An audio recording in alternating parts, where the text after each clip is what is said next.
पुण्यामध्ये प्रहार दिव्यांग संघटनेच्या कार्यकर्त्यांची घोषणाबाजी। अजित पवार येणार असलेल्या रस्त्यावर आंदोलन सुरू। अनुचित प्रकार घडू नये यासाठी पोलिसांचा बंदोबस्त। कसब्यातील सौरभ धर्माधिकारी यांच्याकडे सुखोई 30 विमानाचं सारथ्य। 2017 मध्ये धर्माधिकारी यांची हवाई दलामध्ये निवड। पुणे मेट्रो आजपासून रात्री 11 पर्यंत धावणार। प्रवाशांचा वाढता प्रतिसाद। प्रजासत्ताक दिनाचं निमित्त साधत पुणे मेट्रोची सेवा 1 तास वाढवण्यात आली आहे। मध्य रेल्वे प्रशासनाकडून पुणे ते मुंबई दरम्यान उद्या विशेष रेल्वे धावणार। पुण्याहून रात्री 12 वाजता निघणार गाडी मुंबईमध्ये 4 वाजता पोहोचणार। कर्तव्य पथावर संचलनामध्ये महाराष्ट्राचे नेतृत्व करण्यासाठी राज्यामधील 124 छात्रांची निवड। 80 विद्यार्थी आणि 44 विद्यार्थिनींचा समावेश, तर पुण्यामधील 52 विद्यार्थी सहभागी।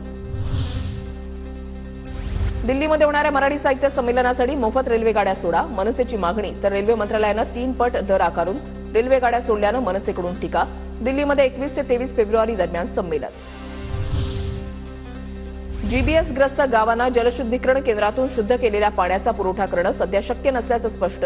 वाढीव कोटा मंजूर नसल्यानं प्रश्न। महापालिका आणि जलसंपदा विभागामध्ये वाद। पुणे पालिकेच्या स्थायी समितीच्या माजी अध्यक्षांकडून एकाला मारहाण। बाबूराव चांदेरेंकडून ज्येष्ठ नागरिकाला मारहाण। मारहाणीचं कारण अद्याप अस्पष्ट।